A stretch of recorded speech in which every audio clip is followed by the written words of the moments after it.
So good afternoon, everybody. We're delighted to welcome you to our lecture today, and our speaker is Canon Alistair MacDonald-Radcliff. Alistair first studied ancient history and philosophy before further studies and research in philosophy and theology in London, in Oxford and in Yale, where he was a research fellow and also took a degree in international relations. He subsequently assisted the 103rd Archbishop of Canterbury, the Right Reverend and Honourable Lord Carey of Clifton, and was then appointed Senior Advisor to the World Economic Forum in Geneva and Davos, where he designed their West Islamic Dialogue. He was subsequently asked to become Special Advisor to the King Abdullah bin Aziz International Centre for Interreligious and Intercultural Dialogue in Vienna. He also served as Dean of All Saints Anglican Cathedral in Cairo, and he continues to be active in interfaith work, most recently in association with the Accordia Foundation from his base in Lugano. He is also the International Advisor to the Prayer Book Society of the United States and editor of its journal, The Anglican Way, and he's a fellow of the Round Table on Business Ethics. In the Diocese of London, he assists in St. George's, Hanover Square and the Grosvenor Chapel in the parish of Mayfair. Alistair, it's a pleasure to have you with us today, and we're delighted to welcome you to the Irish Institute for Catholic Studies. It's a very great pleasure to be with you, and thank you very much for the invitation. Should I simply plunge in at this point? Absolutely. I should, of course, just mention that it was with some trepidation that I alighted upon the title, Does Dialogue Wear Prada? Is Interfaith In and Ecumenism Out? Reflecting on some travails of our time. As aside from attention-grabbing qualities, it might be thought a little outre for someone who is in the church and spent time dealing with philosophy and so forth to suddenly start talking about fashion and Prada. But it has been sagely observed that it's generally a mistake also to open remarks with an apology. This is for the compelling reason that if one has doubts about what one has to say oneself, why in the world should anyone else stay on to listen? Yet in this instance, it would seem at least prudent to confess at once that my knowledge of the rarefied world of haute couture and high fashion is in fact rather limited. I can only hope this is not too great a shock. But this stands in contrast, of course, I should say at once, with the esteemed chairman or chairwoman of this session, Dr. Patricia Karen, whose keen fashion sense was obvious to all of us since those days when we were all at Heathrock College in London, when she, of course, was specialising in a study of life in the theological fast lane that was comprised by the French Roman Catholic modernists of the early 20th century, a study of which I've been reminded recently, as I think it might have some particular interest now in relation to the thought of the current Pope Francis, but I must not digress. While I do not doubt also, of course, that Patricia has maintained her rigorous fashion standards to this day, I'm not, of course, in any way comparing her to the redoubtable Anna Wintour, editor of Vogue, whom it is generally supposed Miss Meryl Streep portrays with altogether frightening accuracy in the film to which my title alludes, which is, of course, The Devil Wears Prada. But why, you might ask, would I, normally safely sequestered in obscure nooks far from the racy world of high fashion, feel called to allude to this particular film in devising the title for these remarks today? Well, I certainly do not draw any financial parallels, given that upon my examining the cost of that production, they were originally 41 million.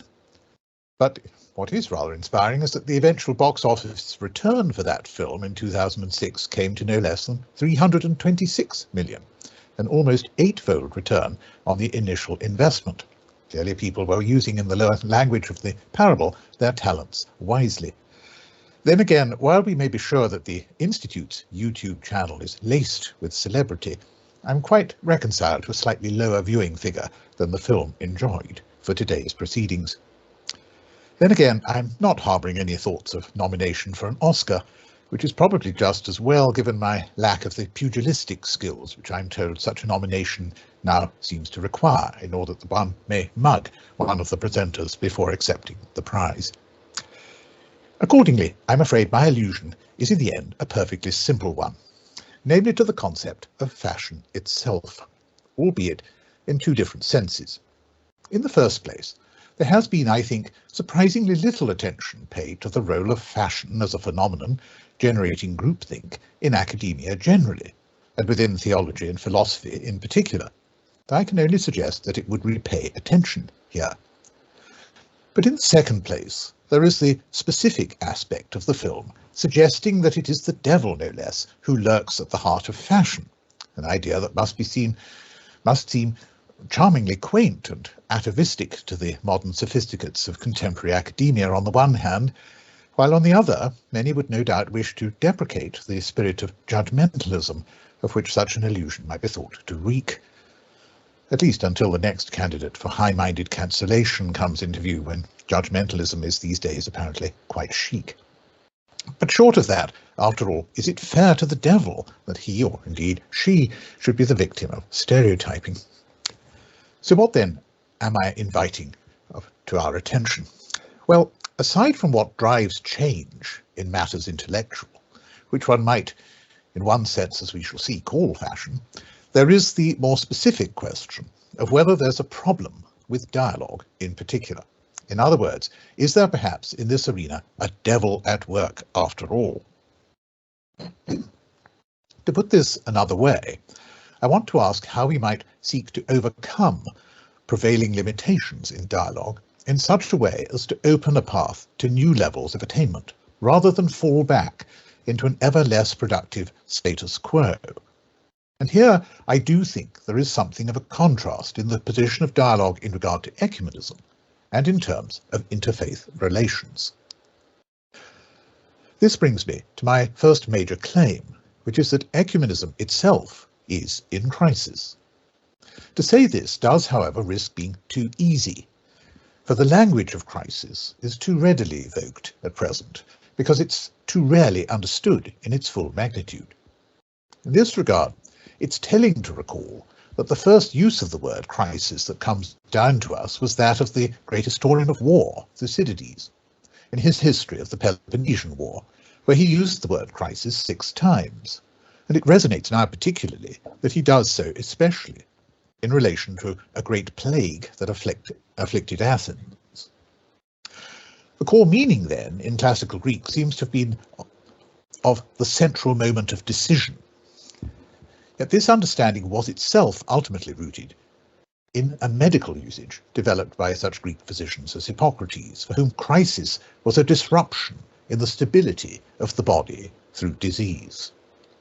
This gave the word from the first a technical and, as we would say, scientific character. It was indeed this sense of the word that was predominant in its later use over many centuries, as mediated through the medical writings of Galen in particular. Even after 1400, centuries later, when the term became current in European writing, it was used first in a medical context, as in a sudden change in a disease, to quote the Oxford English Dictionary's first citation from the writings of a famous chirurgeon master, John Vigo, in 1543. Hence, the later definition as the point in the progress of a disease when an important change takes place, which is decisive of recovery or death, the turning point for better or worse, something often associated with the breaking of a fever, which was often seen as the point from which recovery could proceed, is at the heart of the history of the notion of crisis.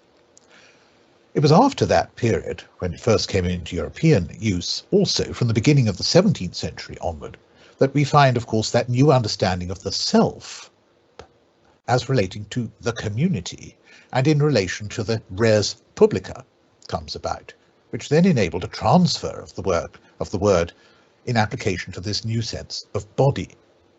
Hence again, the language of medicine came into application to describe the body politic in this instance, rather than the literal body human. And this can be seen already in the use, again quoted in my source here, the Oxford English Dictionary, of Rudyard in 1659, when he wrote of the crisis of parliaments, which will determine whether they will, as he wrote, live or die. Nonetheless, this sense is ultimately congruent with the rhetorical role of crisis that goes all the way back to Greek drama, as we see in Thucydides, Aeschylus and Sophocles, where it meant those moments of truth where the significance of men and events were brought to light. So bearing all that in mind, the true force of what it means to say that ecumenism is in crisis can hopefully be seen, and therefore as something not to say lightly. Certainly it must be allowed that the ecumenical crisis is a rather quiet one, and that this fact is actually the result of earlier success. After all, the immediate intensity of past divisions between different denominations has lost much of its practical heat. Merely to set foot inside a church of a different tradition is unlikely to be thought to risk eternal damnation these days. No one nowadays, when obliged to be present at a wedding or a funeral of another denomination, thinks it best to turn their backs at key moments so as to make clear their repudiation of certain of the beliefs implied, or a putative ontological deficiency, for example, that they have deemed to be discernible in a defective clergy.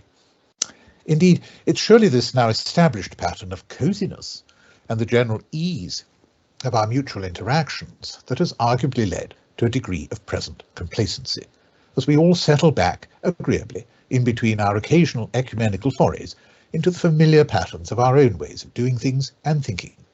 Perhaps we are being tempted to suppose, in the language of those who now find themselves secular but sympathetic and are our cultured admirers, that we relax, since all religious roads lead at least to nirvana, if no longer to Rome.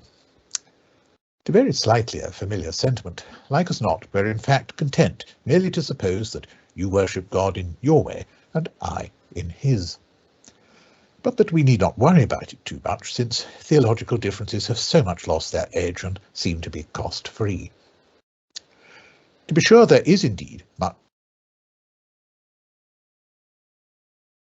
amidst all this amity, and it's very welcome as a contrast to the hideous earlier times of very real conflict and atrocious bloodshed between Christians that have gone before.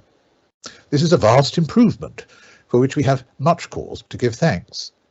Though it would be sad if some of this is happening because we've been infected with the contagion of thinking that truth no longer really matters, or that religion does not really make truth claims about what is actually the case.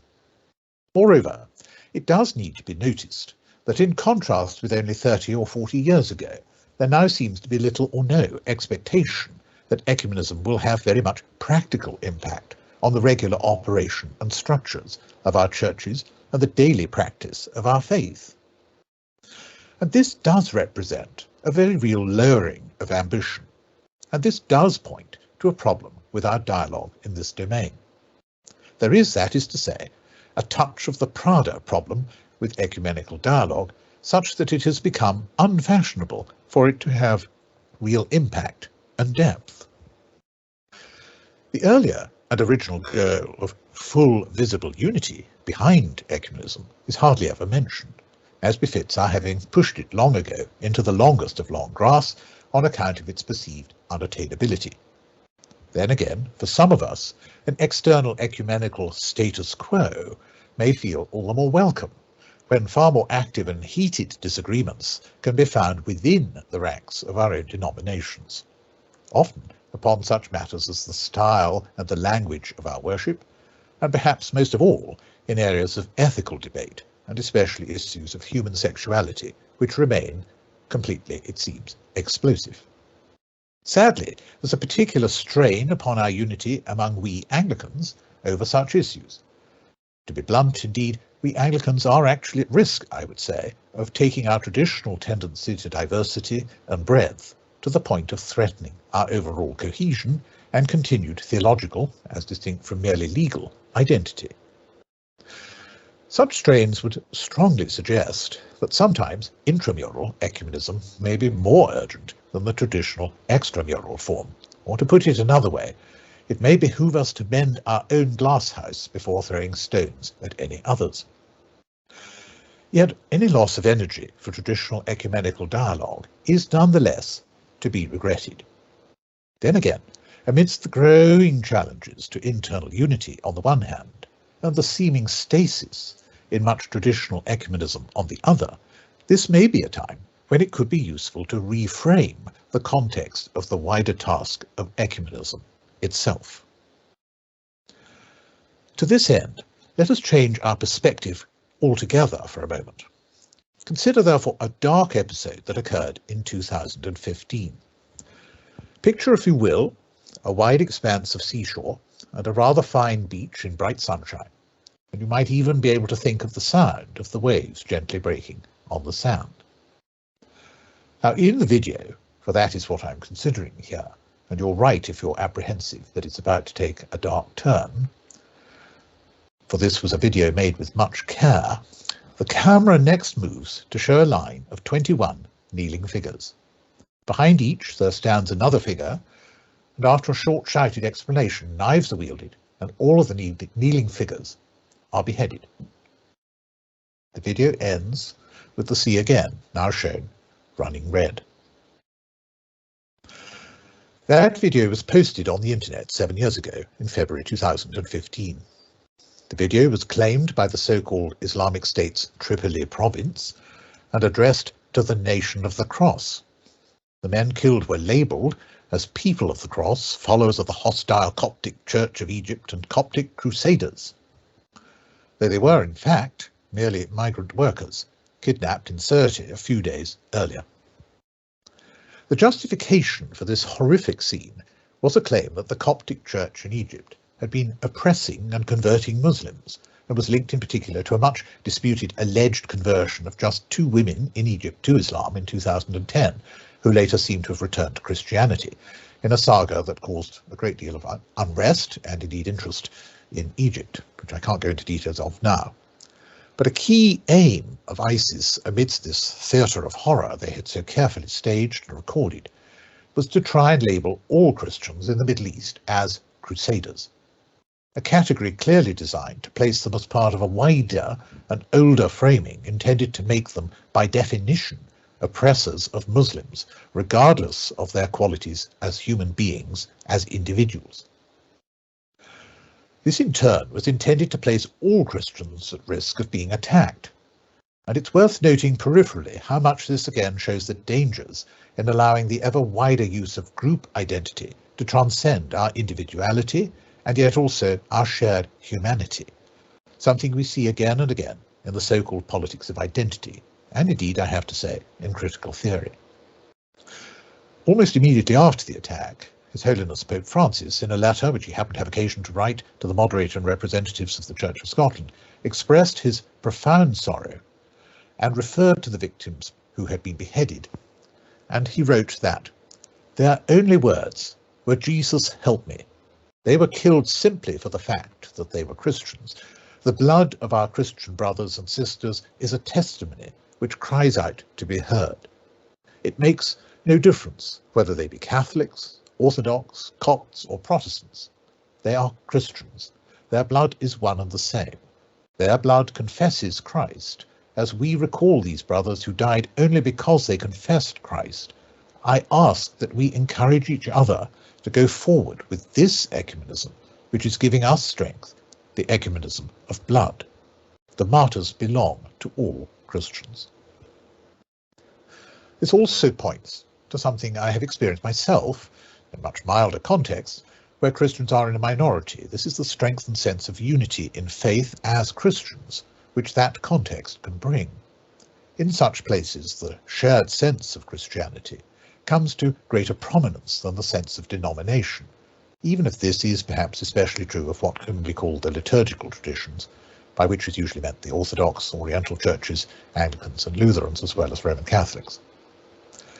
Again, though, in going back to November 2015, while visiting the Protestant faculty in Bangui, in the Central African Republic, Pope Francis further expanded his theme of ecumenism in this context and in the face of suffering and persecution in particular, saying, and I quote, "God makes no distinction between those who suffer.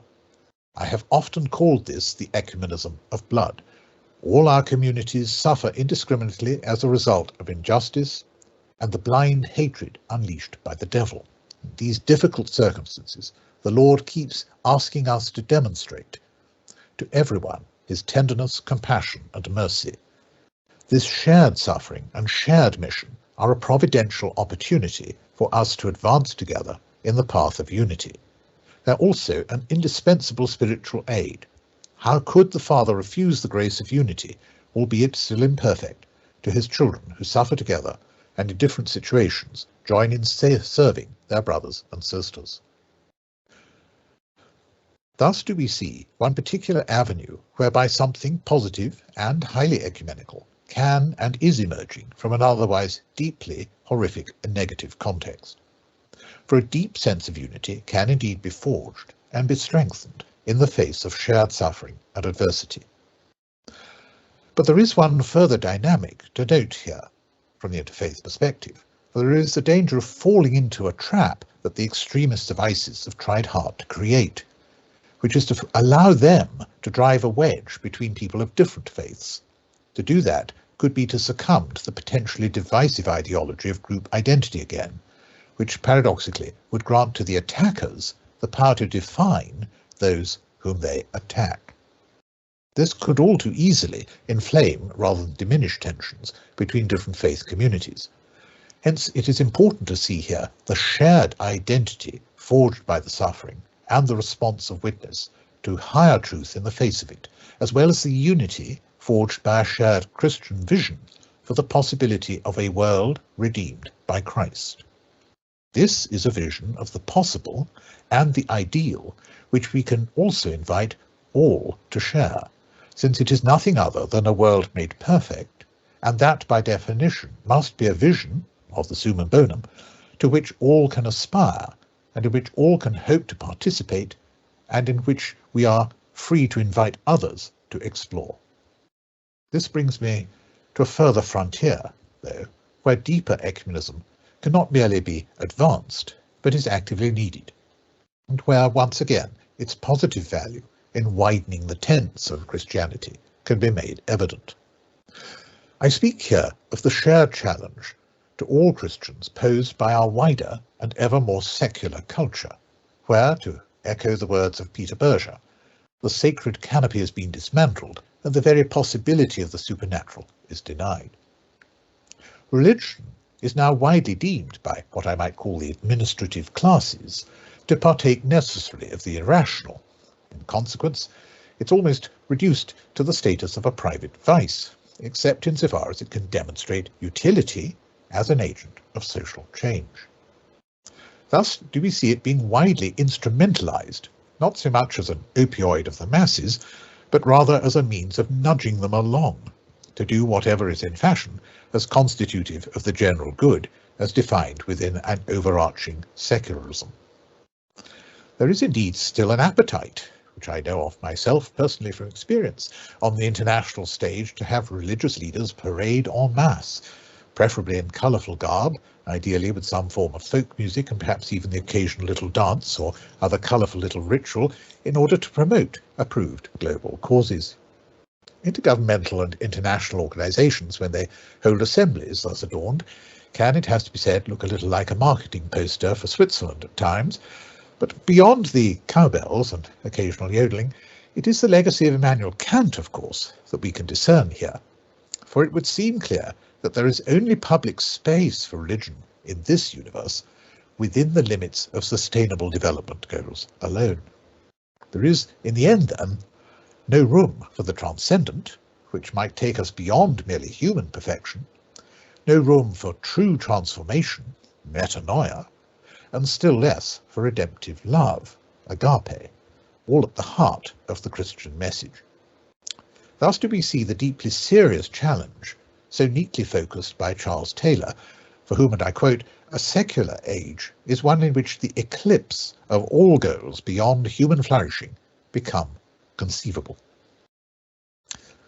All this points to a very deep global disenchantment, since secularism offers in the end only a narrative, I would suggest, of subtraction. And here surely is a further frontier for ecumenical engagement. that form of Christianity which is authentic to its historic self-understanding, ought to mobilize collectively to resist such an impoverished and indeed merely horizontal vision for humanity, devoid, I would argue, of transcendent hope, which is at the centre of the Christian vision. In the prescient words again of Peter Berger, writing now over 60 years ago, to quote, "The most obvious fact about the contemporary world is not so much secularity, but rather its hunger for redemption and transcendence." And this echoes the words of the French sociologist Hervé Leger, who observed that it's not merely a matter of contingency, we must argue here, but rather of metaphysical necessity, that we can point to something as a truth that must be defended together. Taylor again posed that key challenge we need to address, which is thus of finding a new placement of the sacred or spiritual in relation to individual and social life, which is a work of recovery, not novel construction. Here again, we should see an opportunity to convene an ecumenical consensus and indeed an active campaign that will be intensely positive as well as authentically Christian in its specificity, recalling indeed the words going back as far as Isaiah, exhorting that once again we should raise up the new foundations. And in doing so, we can recover a new sense of unity across the barriers of historical divides as we revive an ecumenical dialogue of action. But there is still more to be considered, for as I hinted earlier, there is a message to be derived here for that yet wider dialogue still, which is the dialogue between different faiths and not just within them. And it's worth remembering that decades ago, what we now call interfaith dialogue was often spoken of as wider ecumenism. Interfaith dialogue has been very widely promoted since 9/11 in particular, and it remains thus highly, as one might say, fashionable, even as true zeal for ecumenism has waned. That's what I meant by speaking of ecumenism being sort of out and interfaith being in. Yet it also faces deepening challenges in progressing beyond rhetoric into substance. And I would argue that on the practical level, a certain lack of attention to demonstrable impact in the initial period of enthusiasm post 9/11 has cost interfaith dialogue dear in the later times. While the rhetorical support remains, actual funding has tended to decline, and we can perhaps explore the practical dynamics of that in discussion later. Then again, having invoked the concept of fashion, it's perhaps overdue that I say something about why this has appeal, despite appearances, in regard to academia and indeed wider intellectual discourse as a concept, if we are to illuminate, if not fully explain, some of its more curious features. I have, after all, more than hinted at some sort of dynamic within academia and the life of the mind which could usefully be subsumed under the said label of fashion. And I mean by that the social and temporal phenomenon that influences us into participation in a trend. One interesting aspect here is the sense of hesitation one detects among many to admit that there is such a reality in academia. Most likely this is because it hints at participation in exactly the problem many see with religion, namely participation in the irrational, the ultimate bugaboo. And if there is one thing held dear by so many, it's the view that while others may be irrational, they, or more usually we, are not. Hence many would like us to suppose that the worlds of thought and fashion stand quite apart, with the one far removed from the superficialities of the other. But before we embrace this, let us consider the implications of what we may be tempted to call regular change on the one hand, or progress on the other, the latter case being instance where we grant an implied but positive teleology. Just think about the two worlds in intellectual enterprise that are comprised of physics and philosophy, for example, just by way of a small historical mental experiment. In such terms, is it not fascinating to note that the pace of change and innovation surely suggest, if we look back over the course of the last century, vastly more progress was actually made in philosophy than in physics, for example. After all, in physics, we we are told there were really just a mere 2 revolutions at most, and some would argue that such did not really occur in fact at all within that time frame, but actually were rather earlier in the time of Copernicus and Newton. But let us accept that quantum physics represents a radical break with the past and a fundamental change in the way we view the universe, and that the other big revolution of 20th century physics, the theory of general relativity, according to which we now know that Newton's original law of universal gravitation is not a truly fundamental principle of physics, after all, but only an approximation to a deeper theory, albeit a pretty good and certainly highly useful one, etc. Does not the contrast we're noticing here make philosophy look vastly more progressive as a subject over the same period, since by all accounts it seems to have had at least 4 revolutions? And this is despite the fact that the number of philosophers is far smaller than the number of physicists, and the number of institutions supporting their work is vastly smaller as well, and far less lavishly funded. After all, in less than 100 years, within philosophy there were first idealists, after Hegel and in the United Kingdom, F.H. Bradley, for example, who were supplanted by realists, such as Balliol's T.H. Green, who were in turn supplanted by the logical positivists, who had by far the largest impact, who were then themselves replaced by linguistic or analytical philosophy, deriving from the work of the later Wittgenstein. Moreover, the revolutions in philosophy were of such a fundamental character that each set of revolutionaries considered their predecessors to represent the very paradigm of delusion and error, who could not be impressed, therefore, by such a higher rate of productivity and recurring originality. Indeed, I'm reminded that Acton, I think, in the 19th century, calculated that in his view the average life of a given philosophical consensus was 20 years, whereas I think others have argued it was 15 in the 20th century. So it just shows you how hot the pace of change and improvement is. Anyway, does all this then not come a little closer to the dizzy pace of change in fashion after all then, where we ring in the changes every season no less, with spring and summer collections one season, followed by those of autumn and winter next? Can it not be readily seen here that philosophy was thus at least twice as fruitful after all as physics? And surely if such a pace of turnaround and complete substitution for what went before is only exceeded, as I say, by the pace of revolution in the world of fashion, and should we not draw some parallels? And yet, is there not in a fashion an embrace of change for its own sake, which the world of physics and philosophy would surely deny? Yet, for all that, it's in the domains of philosophy and fashion that the ultimate horror seems to be that of being, as I say, to be left behind and turning out in the style of the supplanted garb of a previous season that points to a certain level of continuity. Time does not admit of my expanding on these mere provocative thoughts to a more systematic conclusion, and I stress they were merely provocative, save that I think that they cast a precautionary light on our willingness to embrace what are in fact merely fashions of thought, and let them too much determine practical engagement in such sharply practical things as I'm going to be talking about, or am already, such as dialogue, and even interfaith dialogue.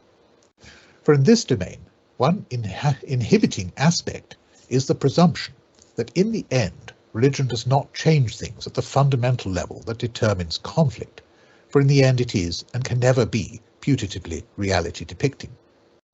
Such a view, dictated by prevailing intellectual fashion, I suggest, as holds it to be, undermines the importance of dialogue.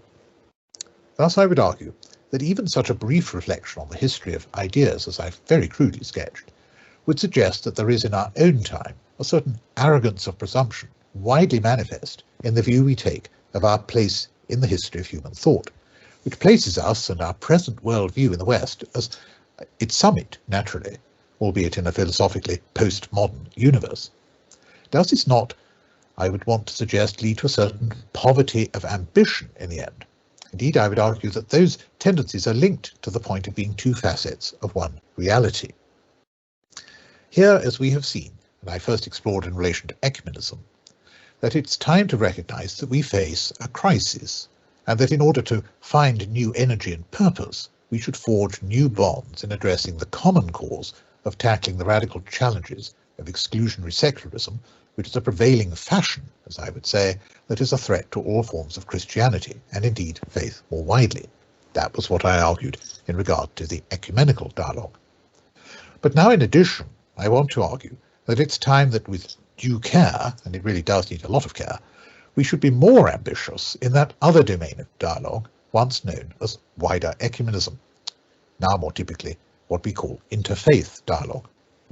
Here I suggest we may want to raise the possibility that we move beyond seeking to agree on common ground for cooperation on practical issues of shared concern and explore some deeper questions about our beliefs.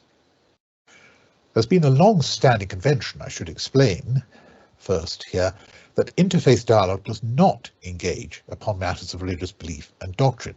I think a lot of people are surprised by that, but it's certainly one that's been quite firmly upheld.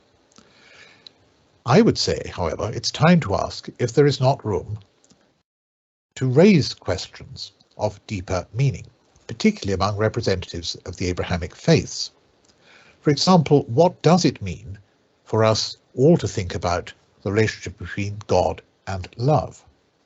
Or perhaps more easily, how can we promote awareness of the highly substantive dialogues about belief that took place in the past, both between the 8th and the 13th centuries in Baghdad, for example, at the Beit al-Hikmah, and to a lesser degree through the Convivencia in Spain, which is a bit more moot, I think. Then again, might we not have useful discussions about such key concepts as eudaimonia and human flourishing? What does this require? What is the place of religion and spirituality in achieving this? And what do our conclusions about this say, in concrete terms, about how we can best build sustainable and cohesive societies which provide for the religious and spiritual needs of all? In short, I'm suggesting that the devil has been at work indeed by inhibiting some of the larger challenges and us from addressing them in ways which we could address if we widened the scope of what we're willing to look at in the realm of dialogue. At a time when the world is newly transfixed by the horrors of war, could there be a better time to think more deeply about how we can, through dialogue, challenge those presumptions of difference that actually empower conflict, and instead engage more widely upon the key issues about life and how we live it most adequately as human beings, which are, after all, at the heart of what religions, and the Abrahamic religions in particular, seek to address and explain in the light of what God wills for the good of all.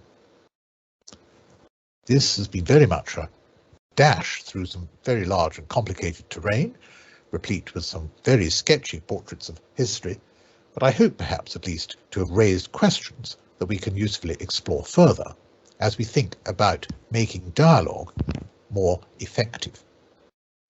Thank you.